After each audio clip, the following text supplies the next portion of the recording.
Welcome to GlowJob, the beauty podcast that's more than skin deep. We're the only podcast to make you hotter and smarter.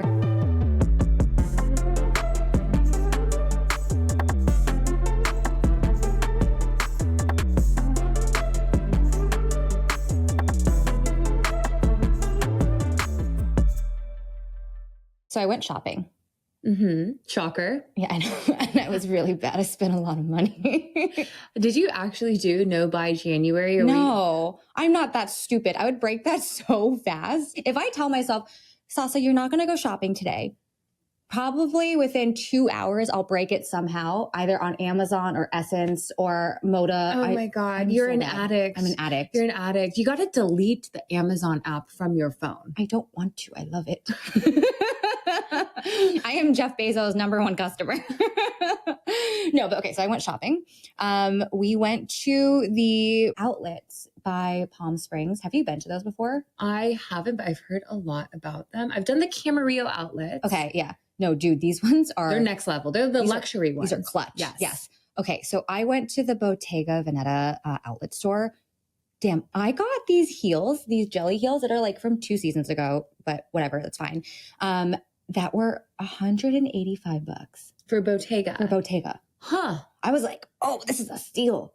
Wow. Yeah. That's amazing. Because I think those shoes retail for at least 2, 3, how much? Like that, 1,000. Yes. Yeah, grand. Yeah, that is crazy.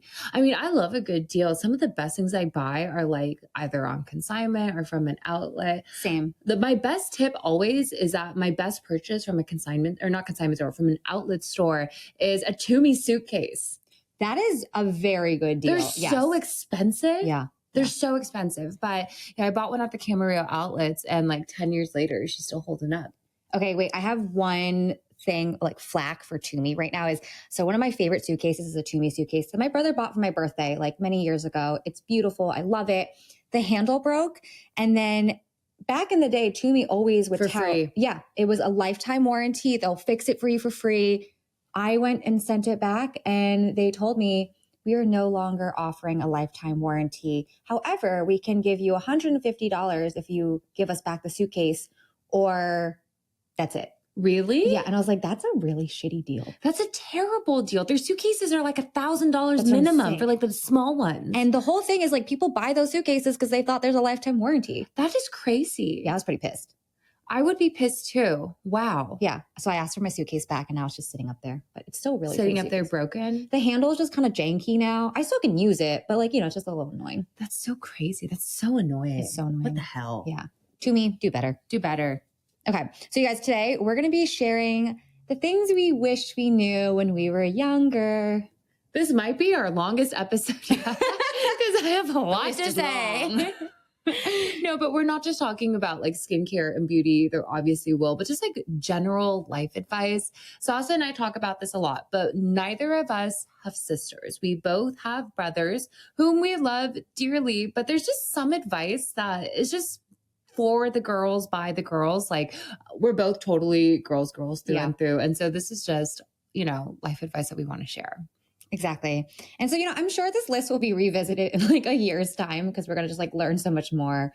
But why don't we just start off? I think let's go into skincare, beauty stuff. I mean, we are GlowJob, right? So we're about the glow. Julie, what do you got? So first and foremost, this is like so basic, but it's so true, but just don't pick your skin. I think that it's so easy to do. It's so satisfying. There's literally like Instagram channels, YouTube channels dedicated to watching people pop zits. But for me, I don't know if you know this, but I had terrible, terrible acne when I was a teenager. You would never know. You wouldn't know, but it was really debilitating. It wasn't that long. It was maybe just like a year or two. It ended before I graduated high school, but it was so bad. Like every single like pillowcase, t-shirt was just stained in benzoyl peroxide. I was like red, irritated. And I definitely picked, and I regret it now because I am noticing now, not then, but now, all these years later, Oh, wow. post-inflammatory hyperpigmentation. Yeah. And I think yes, you know, people say, oh, don't pick because you're going to like get it more infected, blah, blah, blah. But it's not just that. It's the scarring that can show up years later that I don't think people realize can actually happen. And scarring or any type of hyperpigmentation is irreversible. There are so many products on the market that are going to say like, oh, we're going to disappear dark spots or whatever. That's actually impossible. It can help to disperse the melanin deposits that come in and create that darkness, but it's never going to 100% get rid of it. So just don't do it.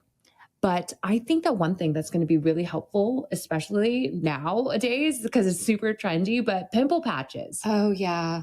I feel like Gen Alpha, Gen Z, they wear it like badges of honor. Like they come in these like fun, funky shapes. And so those are so much better because you literally cannot pick because there's like a shield over it. Sticker over it. Yeah. Yeah. I'm always like fascinated by how like kids these days are embracing that, because maybe I'm too self-conscious about that. But like, I don't know if I could walk out of the house with a sticker on my face, because some ways it's like calling attention to it, you know? Well, the thing is, it's like when I was that age, I would try and cover it up. I remember like Neutrogena had this like tinted salicylic acid concealer, and I just looked so fucking bad. Like I just looked so bad. It's basically wearing a pimple patch because there's this like huge spot of orange concealer because all of the concealers back then were orange, and it just looked terrible. And it was basically wearing a pimple patch because like people could definitely know. They definitely know. Yeah, that's really true. Okay, Sasa, what about you?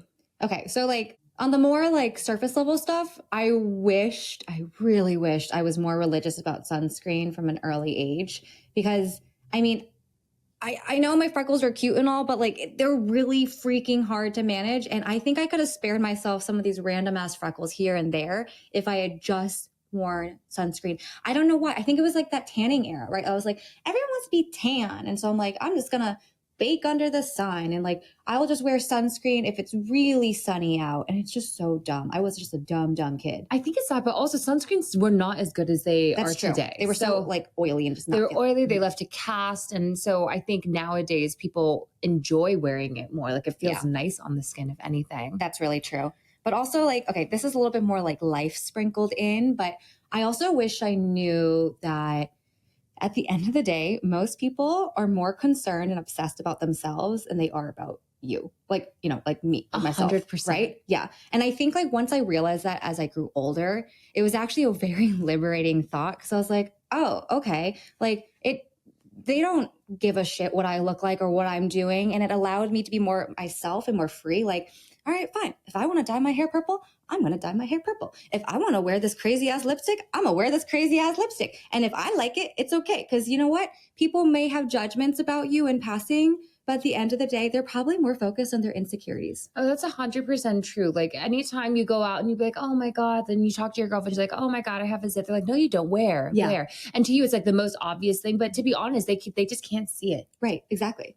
It's liberating once you realize that. For sure. Some other ones I have, and kind of back to the whole sunscreen thing, but I am just so afraid of sun damage. I don't think that people realize how bad it gets until it's really bad. Because like just like with post-inflammatory hyperpigmentation from like picking your skin, sun damage doesn't show up until later in life. And my biggest fear is getting like leather bag skin. You know what I'm talking about. I know, but right? that's never going to happen to you because you're the last person to have that. I know, because I am preventing it as hard as I can. I not only wear UV driving gloves, like these little fingerless gloves, but I have this like rule that I don't show my décolleté unless the sun is down, because I just don't want any sun touching this part of my skin. Wow. I know it's crazy and it's a bit much, but like look through all of our past videos. No, you're right. I go crew neck all day, baby. Oh, so maybe I'm the more hoey one then, because like I'm all about showing a little décolleté during the day because it's nice. It's like a little like, oh, it's so elegant. Yeah. But I just do it at night. Like I'm just so afraid of like sun damage, because the thing is, yes, there's sunscreen, but there's nothing that's going to protect your skin more than covering it up entirely. I know, that's what you say to me when we're driving the car, because I always have sunscreen in the car and I put it on the back of my hands when I drive, but you are always telling me to wear the gloves. I think I need to do it. They're literally like $6 on Amazon, your favorite app. I know it's my favorite app. It's not the price thing. It's the, and we've talked about this. It's like the grip on the steering wheel, because I don't like it feeling too slippery. So I have ones that are designed for UV gel nails. And so they're fingerless. Okay. So like the little tips are cut off so you can still grip it. I'm just going to save us all like the back and forth. I'm just going to buy it. Because this has gone too far. I got to protect them hands. And just on the topic of nails in general, I think this is going to become more common skincare advice. But I think that yes, long nails are trending. Artificial nails, like whether it's like gel X, acrylic, whatever, are trending. But I think it's going to become just advice to cut your nails and to get rid of it altogether.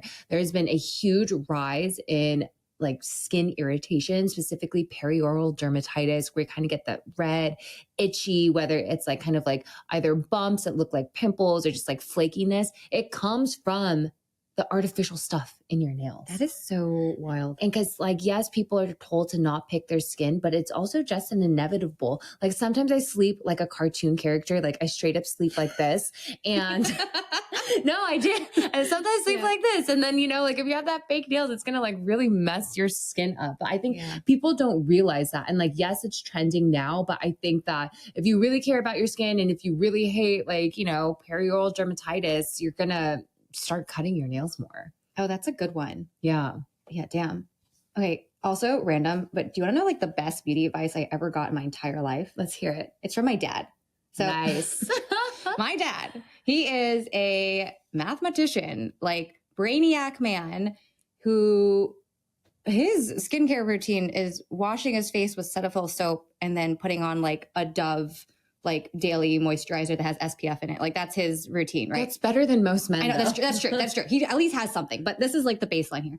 He told me when I was 13, he was like, Sasa, do not ever touch your eyebrows. He's like, you want to keep full eyebrows because full eyebrows are always going to stay in. He said, look at Brooke Shields. Brooke Shields, and I love that this is his reference. He's like, Brooke Shields, she is famous for her brows. Even in the 90s, like when everyone went thin, she kept it thick. And look at her now.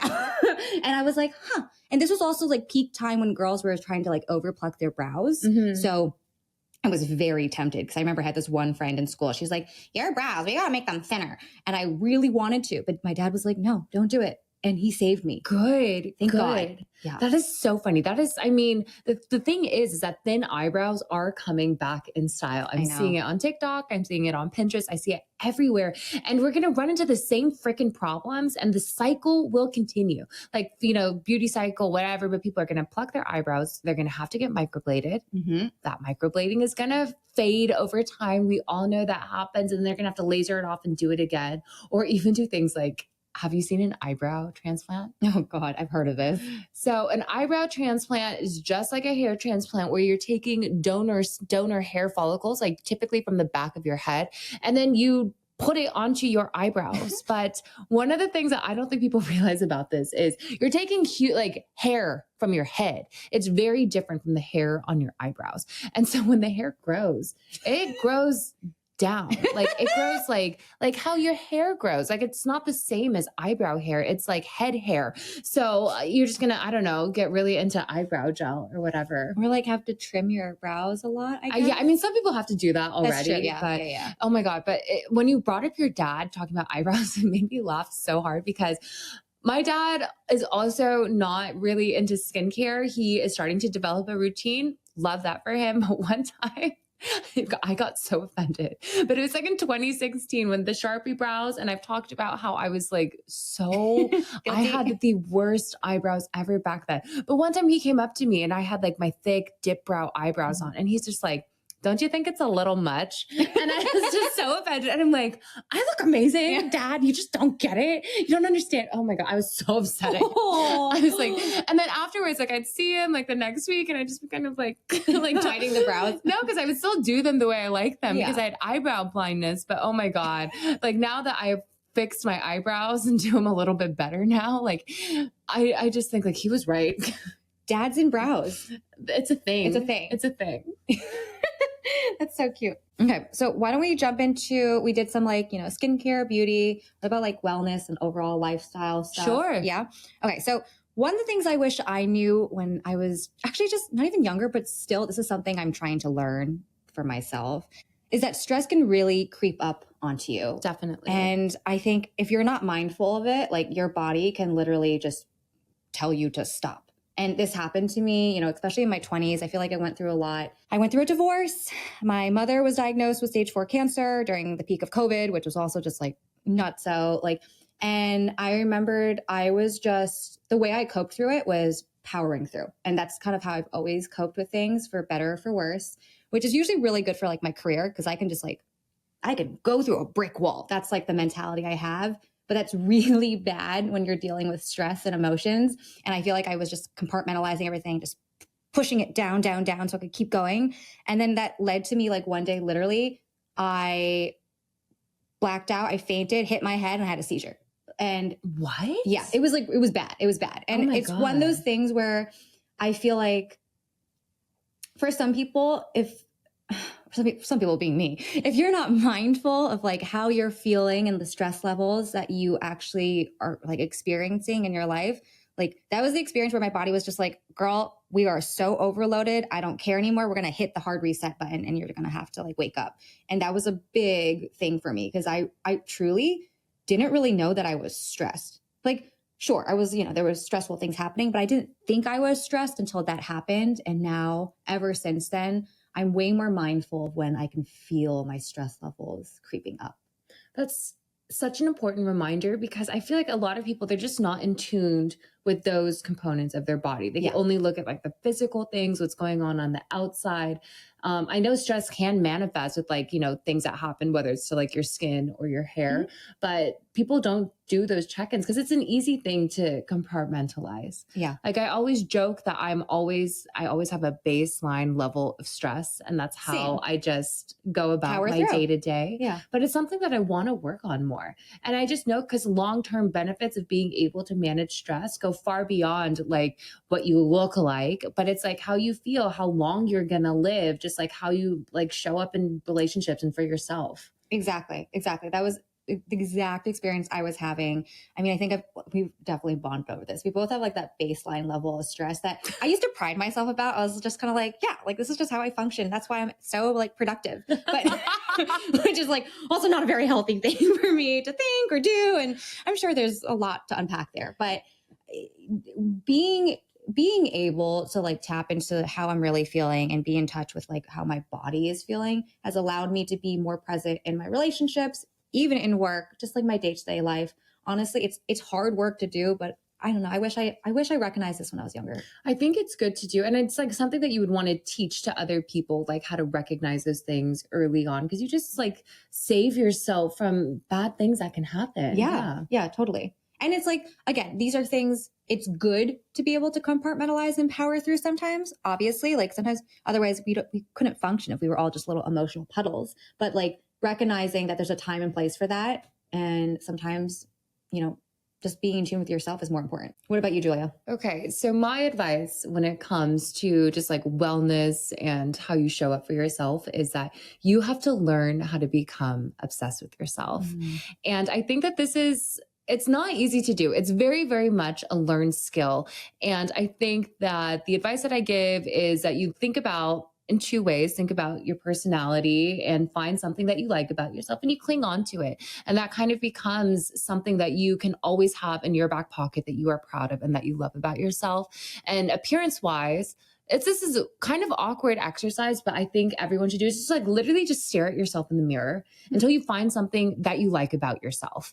And I think it's really important to have because it's something that someone cannot take away from you. And when it comes to today, I think a lot of, especially like younger generations, they have a lot of insecurities or whatever those things are. And they just let people treat them like shit. I think if you can honestly find one thing that you like about your personality and one thing that you like about your appearance, it really does change the way that you believe and that you have confidence in yourself. But I think overall, like, yes, being obsessed with yourself, some people can say like, oh, like that's delusional. You don't want to be delulu. But I think you have to kind of balance it out with some self-awareness. So let's say you're looking at your personality, you find something that you don't like about yourself, like obviously work on that. But if it's a physical thing that you don't like about yourself, the work that you want to do there is that you learn to love it. You don't have to change it. You have to learn to love it.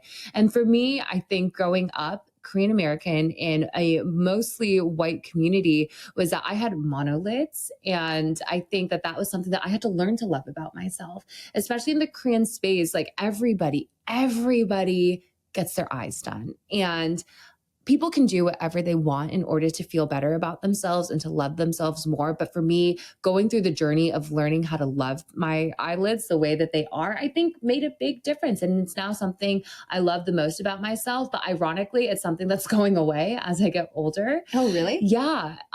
So a monolid, if you don't know, it just basically means you don't have a crease in your eyelid. And a lot of East Asian, Korean people, they have quite a bit of fat in the eyelid right here. And so it's just kind of like a monolid instead of having a crease, one lid. But as you get older, as everyone knows, you lose a lot of fat in your face. Like that kind of baby weight decreases. Yeah. So I'm losing fat in my eyelids. And so my monolids are going away. And I'm like, why the hell did I spend the last 25 years? I'm just kidding. But no, I think that, you got to learn how to be obsessed with yourself. I think it's something that puts people out of their comfort zones. But I think that at the end of the day, like having a calling card that you can be proud of just makes it a little bit easier to power through. Yeah. I actually really like that. That's a good one. Like, it's so interesting you talk about monolids because I remember it as a kid. I similar to you, I was like probably like one of like 3 East Asian or like one of like 5 non-white kids. Yeah, for me, it was like me and my brother. Yeah, exactly. It's like, hey, here we are. But it's like, especially as a child, as a preteen, a teenager in spaces where it was like predominantly white. So like Western beauty standards. Right. And like, I'm sure people have done this to you before when like kids would go like, stretch my eyeballs and go ding dong, ching chong, whatever. Oh my blah, God. blah, blah. Yeah. Or this is the worst one, but they take the piece of paper and they're like, are you blind? It's so fucked up. What? It's so messed up. Wait, I've never heard that one. Yes. So they'll take a piece of paper and they go like this, like, can you see? And I'm like, it's so crazy. Kids are messed up. Kids are mean. Kids are so mean. I mean, I was a mean bitch kid too, but like I wasn't doing racist mean. No, I remember when I was in 4th grade, this kid was teasing me and I was so pissed at them and I just wanted them to suffer, but I didn't know how to do it. Mm-hmm. And so, I also didn't want to get in trouble for like beating somebody up or whatever. So I was like talking to my teacher about it. And my teacher's like, he's like, we got to make him work, got to put in the work. So she had him write me a letter, like a long letter. Like it had a word minimum requirement about like the bad parts about being racist and why he's sorry. And then he wrote me this letter and he gave it to me and I just ripped it. That's good. That's probably satisfying. Very satisfying. Yeah. Oh, wow. Yeah. But like that monolid thing, I do remembered.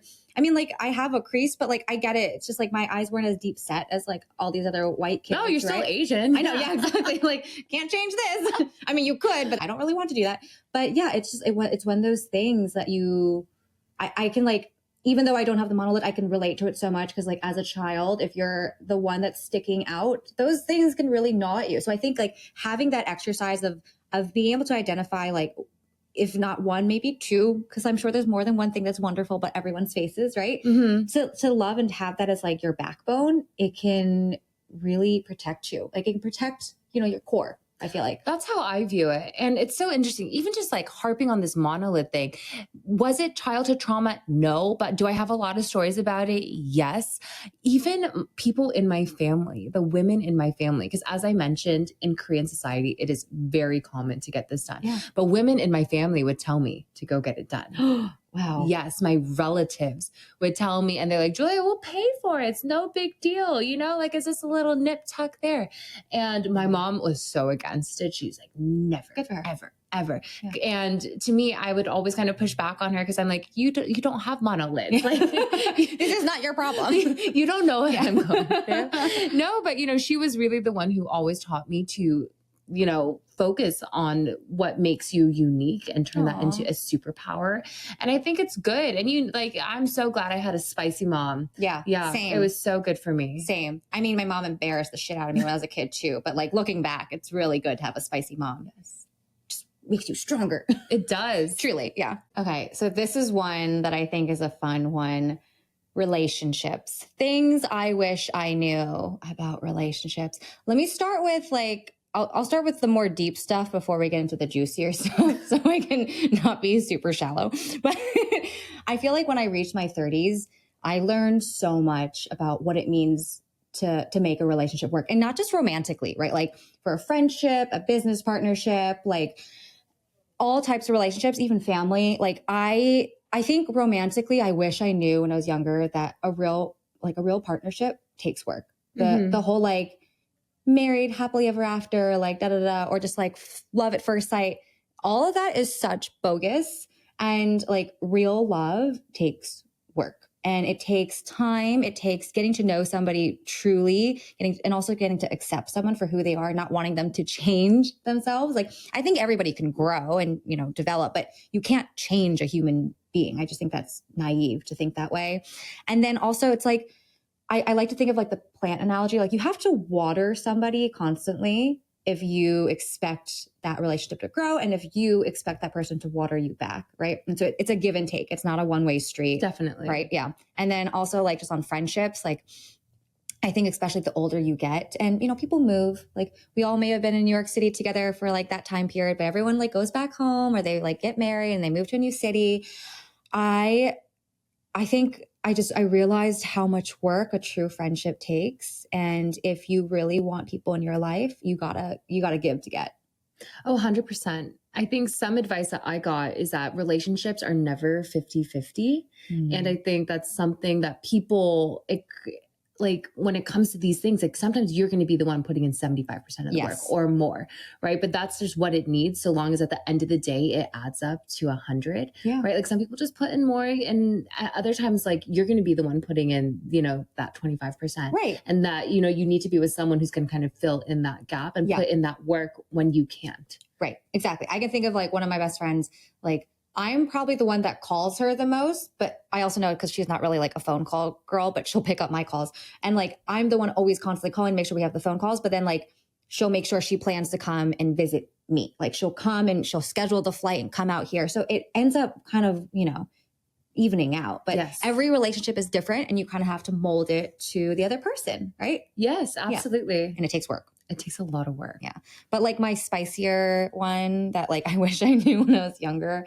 Sasa, I wish you knew that it's the nerds that do well in life. Okay. It's not the cool guys. It's not the hot guys, because 9 out of 10, they end up being duds. It's the nerds. The nerds. I wish I focused more on them. And like specifically nerds, not geeks. There is a difference. There's a difference. Caveat. But I don't know. The worst thing you could do is like be with someone who peaks in high school or college, because that's definitely a thing. Oh, such a thing. I know so many of them. What about you, Julia? Okay. So I have a lot of advice. This list is long, but I'll just start off. In the beginning of a relationship, the guy needs to love you more. I think that there is something about being mysterious as a woman, and not necessarily being standoffish or like keeping all of your cards close to your chest. But, I think that your partner really needs to kind of lead the interest in a way, and he needs to love you more in the beginning. And you can love him a lot. Not seek, and you don't have to like hide it, but I just truly believe in the beginning, a guy needs to love you more. Hey, he's got to chase a little. A little, yeah. I think that's a big part of it. Like, and he has to work to make it work.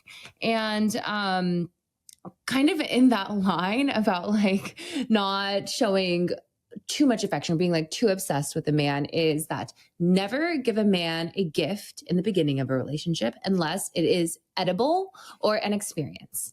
Because when you go, no, I am dead serious. I like it's good advice, because if you buy your stupid boyfriend a watch or a pair of shoes for Valentine's Day or whatever, and you guys break up and he goes and wears that watch with the next girl that he dates, what the fuck? Livid. I would be so mad. I'd be so mad. But yeah, so just like buy him a box of chocolates, buy him a nice bottle of tequila. Like you don't have to buy him like clothing. Yeah.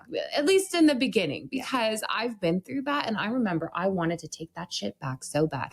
Because I was like, you used to dress like shit. You used to like, I made you. Not like that. But no, literally like, like when you like help someone with their appearance and then they just, not the best feeling. Like I invested and now you're taking this investment and using it on this next person. No. I feel you. I feel you. I'm all for like helping people and making them better. But at the same time, if you do me wrong, like I don't want like... Yeah, no, we don't need that. Yeah. I agree. Okay. So another tip I have, and this... So this one is fun. And I don't necessarily mean this literally, but it is the 3 C's, which is no cops, no chefs, no comedians.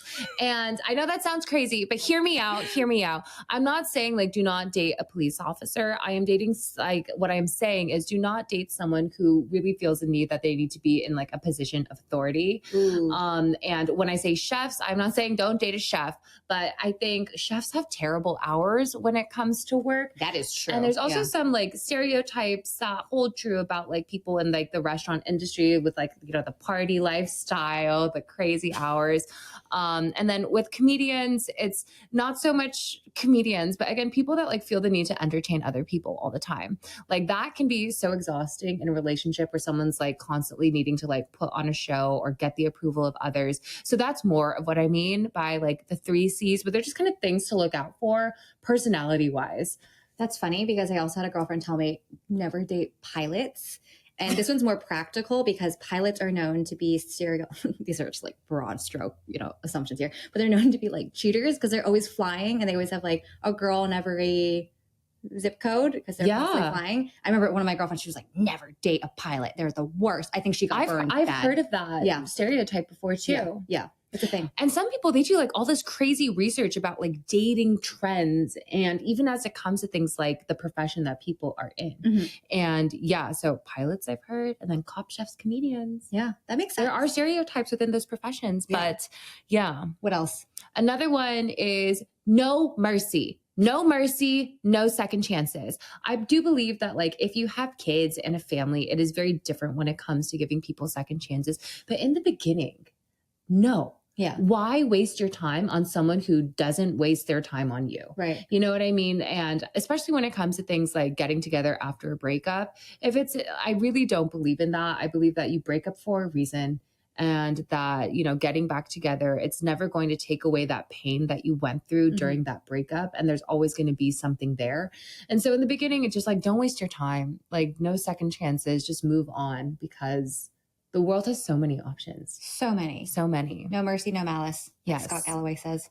Yes. You know, he actually gives a ton of dating advice. Good dating advice, actually. So I don't know if I ever told you this, but Scott Galloway used to talk to Gautam a lot. Oh, yeah. Yeah, because they met and he was kind of like a mentor and he did a lot of advice in terms of dating.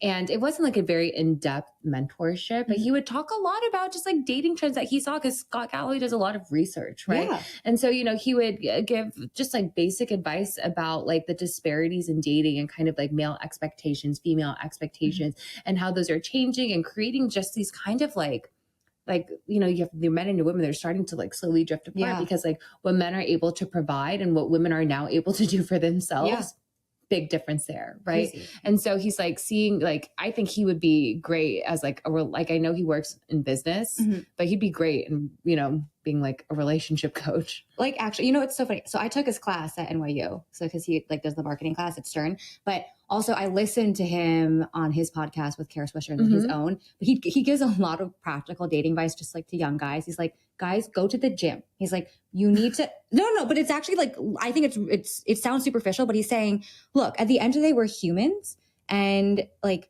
we have this innate thing where women are looking at men to provide and protect them. Like they want to be able to see that you are physically built. So God forbid, I don't know, there's no like rhinos attacking us now, but just like some crazy situation. It's like it's a very human thing. And he's breaking it down. He's like, look, I get superficial, but also like it boosts your self-esteem. It's like good for you. And it's like beneficial for dating. He gives a lot of practical advice. He's also very crude and crass. And sometimes it's funny and sometimes it's not. But it's also a little bit old school. Some more advice that I have is never try and change a person's mind. Because there's this thing out there where like when it comes to men, when they meet you, they will pretty much instantly know, or within a very short amount of time know, whether they just want to hook up with you or whether they want to actually date you. And you cannot change their mind. And it's so funny because when I shared my theory to Gautam, he was just like, how do you know this? And I'm like, because I know shit. I can figure stuff out. But you know, it's just a thing. Like, you know, so if you are kind of in that category where they only want to hook up with you, if you do all those like wifely duties, like start doing his laundry, make him food, he's never going to put you in the other box of being like, this is a woman I want to marry. Yeah. But on the other hand, if he's kind of put you in that box of, this is a woman I want to marry, if you do crazy stuff, like, you know, if you get like wild and get drunk and then kind of embarrassed, like, he's not going to care. He's still going to want to marry you. Like, so like men are just kind of like, it's just a thing. It's just a thing. And trust me, like, you know, what got him, like, I was crazy, but I've been crazy, and because he's known me for so long. But yeah, I don't think has it affected. He didn't put me in the other box. I stayed in that box. Yeah, that's hilarious. Then, okay, I have one last piece of advice. Yeah, and this is not dating advice. This is girlfriend advice. So female to female relationships. Mm-hmm. And my mother gave me this advice, and no truer words have been spoken. But if a woman ever tells you to cut your hair, it means she hates you. It means she hates you and she wants you to fail. And I'm not saying like, don't go rock a pixie cut. Like obviously do whatever you want to do. But when someone tells you to like cut off your hair, like this takes so much to grow. Long hair is beautiful. I mean, short hair is beautiful too. But if you have like luscious long hair, and if someone's going to tell you, oh my God, you could rock a shaved, like you should go shave your head. You should buzz your head, girlfriend. You would look so good with a buzzed haircut. No, she hates you. Oh, that's so funny. Actually, you know, I did that post recently on my Instagram where I was showing like all my crazy hairstyles through the years, right? That was a good one. That was a fun one. But I had a couple where my hair was like super short, and I had so many friends be like, oh my God, you should cut your hair short again. And I'm just thinking about that. No, don't cut your hair short. Do you know how long it takes for your hair to grow? Especially as you get older, your hair doesn't grow as fast. Yeah. And so like, you know, this is like 10 years worth of hair. I know. Yeah. Don't cut your hair. No, I already dyed my hair so many batshit crazy colors. Like this is all my natural hair again. I'm not doing that over again. No, just buy a wig. Yeah. Just buy a wig. They make really good wigs these days, even for cheap. Yeah. Okay, wait. So I have one last dating advice, and it's kind of like practical, but befriend a realtor when you are dating, like a girlfriend realtor, because no, and this is because a lot of, I know you're probably like, what are you talking about?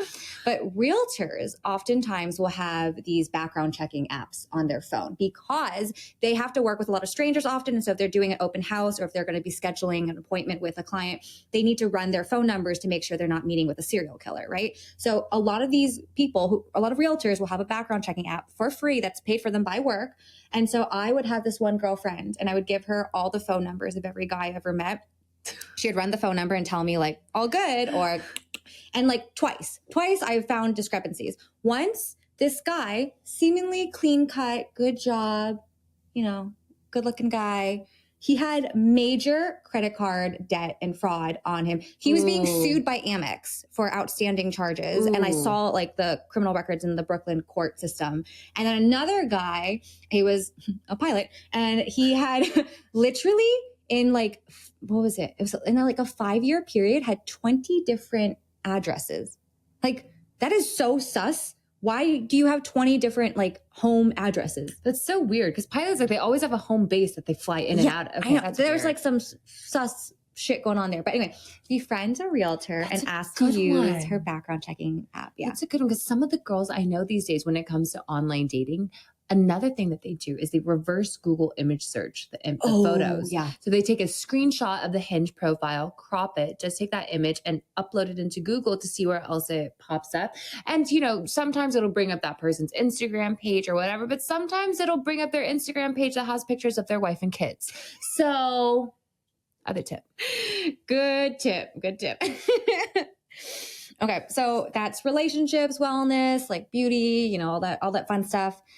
Let's talk about careers. This is important stuff. And I think like when you're younger, you're kind of just like, whatever, I'm going to like work and I'll be fine. But career advice is really important. And I got to start with my 2 big ones. One, do not ever cry at work.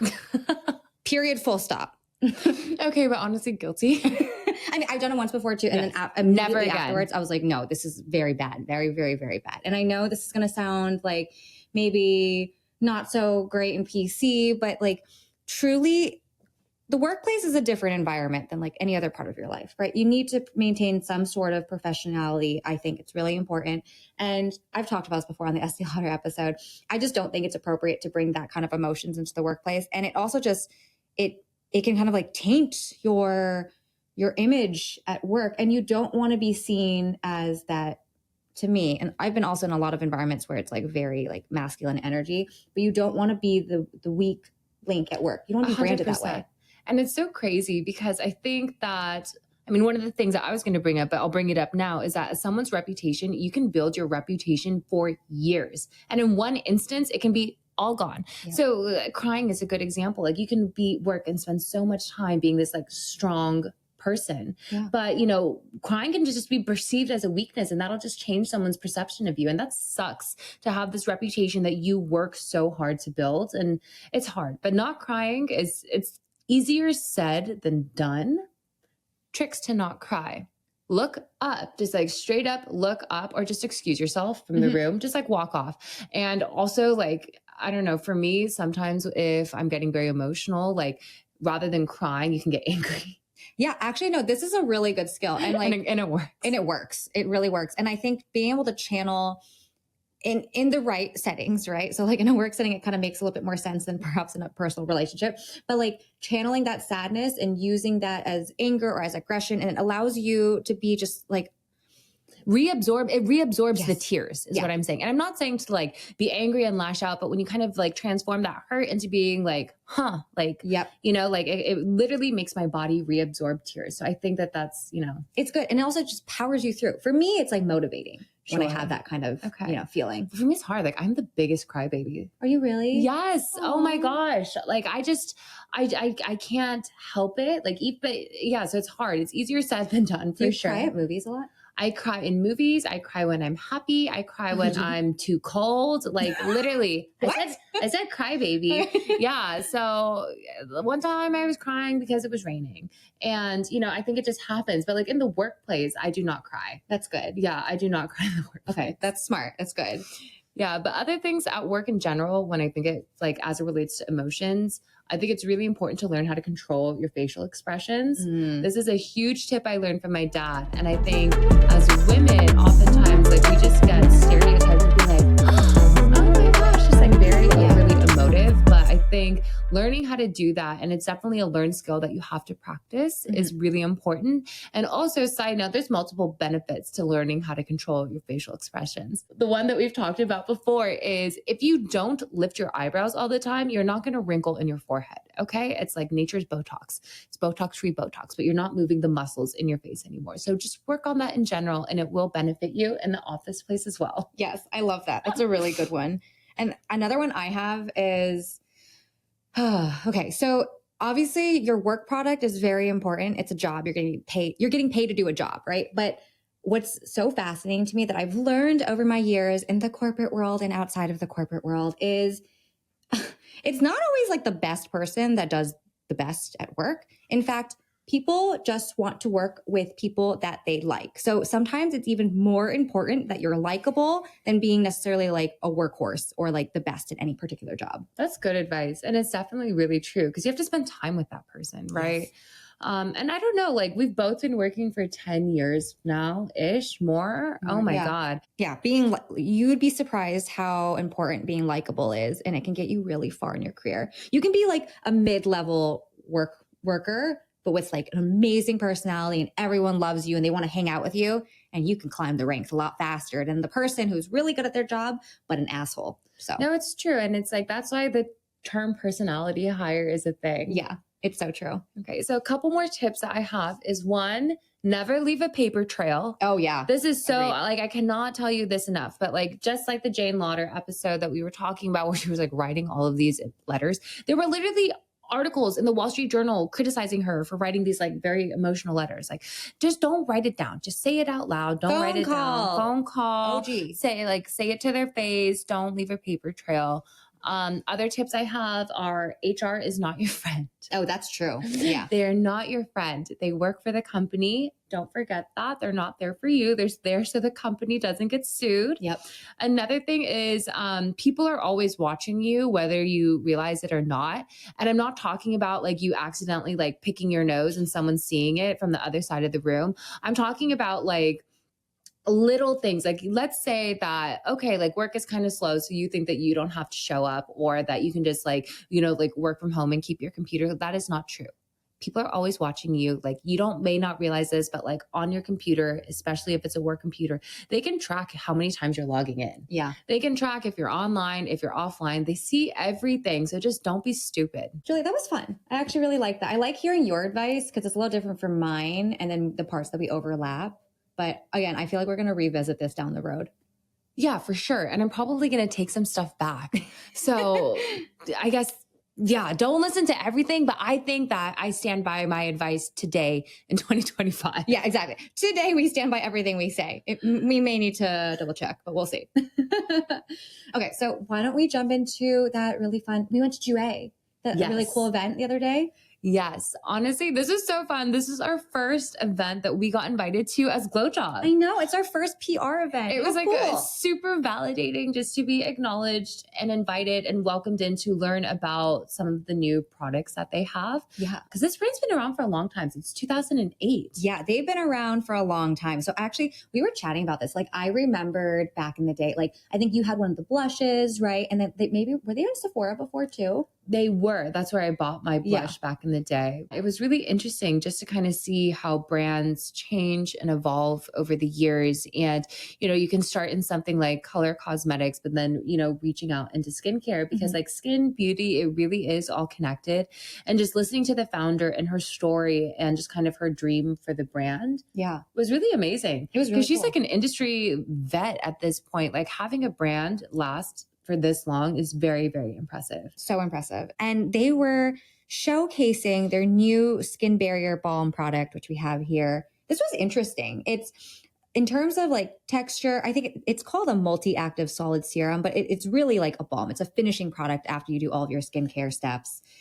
It's got an interesting consistency. No? I really liked it. It reminded me of like kind of the makeup remover balms, right? So you have to kind of scrape it out and then warm it up in your hands before applying it onto your face. Yeah. But I think it's a really beautiful finish. It smells really nice. Yeah. But what I liked about this here is that like, I think it's trend forward in the sense that I think more balms are going to become popular, especially if they can tie in anything related to irritation or skin barrier. I agree. I think that skin irritation, broken barriers is definitely on the rise. And I think it's because of like Korean and social media, like 12-step routines. Yeah, whatever step routines. Like people are just messing up their barriers and they are more irritated than they ever have been. Adding products that focus on supporting your skin barrier, I think are going to be huge. Oh, I totally agree. And then also just in terms of like, okay, so there's like an interesting sort of herbal smell to it. But there's no fragrance added. No added fragrance. Yeah, it's only essential oils that are giving that smell. But in terms of consistency, so it's like a balm, like Julia said. And it actually kind of reminds me, have you ever used Dr. Hoschka? It's like that German brand. It's orange and white, the labeling. I've used their bronzing. They have like a bronzing drop. They do have a bronzing, yeah. But they used to have like they had this one product that kind of reminds me of this consistency, but it feels great. Honestly, I was even thinking this is great for mature skin. Like I know, especially when there's a lot of transdermal moisture loss as you grow older, this would be an amazing product to kind of finish on top. They were talking about using it as like a slugging product as well, which I love. I personally love like really thick, heavy creams on my face and just products in general, especially when I go to sleep. But another thing I loved about the event was that they invited Dr. Mina Amin, who is a dermatologist, to come and teach us about the skin barrier. That was pretty cool. And they also had like a bit of a Q&A, so we opened it up for more questions. I already know what your favorite part of that Q&A was. Yes. Okay, wait. So I'm going to share with them. Okay. So Dr. Amina, she basically was saying that beef tallow is absolute garbage. And I threw my hands up in the air and I was like, yes, I feel validated. There is scientific proof. I mean, we already knew there was proof that this is not a good thing for your skin. Honestly, anytime anyone shits on beef tallow, Sasa, like, I light up. She lights up. It just like makes her day. Yeah. But no, it was great to hear that. And like more people need to I think like people are now understanding that beef tallow is just like for French fries only. Yeah. But no, I was glad to hear her say that. But it was a really beautiful event in general. It was like a gifting, literally suite. It was like a suite, like a suite within the hotel. And, it was a great chance to just like not only learn about the products, but also just get reminders of all of the other amazing things they have in their line. Because again, like my first intro to the brand was like their color cosmetics, their blushes. So, seeing all the other things that they make, I'm like, this is like pretty cool. It is pretty cool. Yeah. Yeah. You do really a full fun. face, daytime, nighttime. Exactly. All right. So that was a really fun episode. And it was really fun just to kind of talk about how beauty is more than skin deep. But we appreciate you guys tuning in, and we can't wait to see you guys again next week, same time. And be sure to hit that follow and subscribe button. Leave us some love in the reviews, and be sure to share this with a friend who needs a glow up. Also, on the topic of friends, let's be friends with you. We would love if you could follow us on Instagram at GlowJob Podcast. You can also follow Sasa at Sasa Knows Skin, or myself, Julia, at Skin Sift. Thanks, guys, and we'll see you next week. Bye. Bye.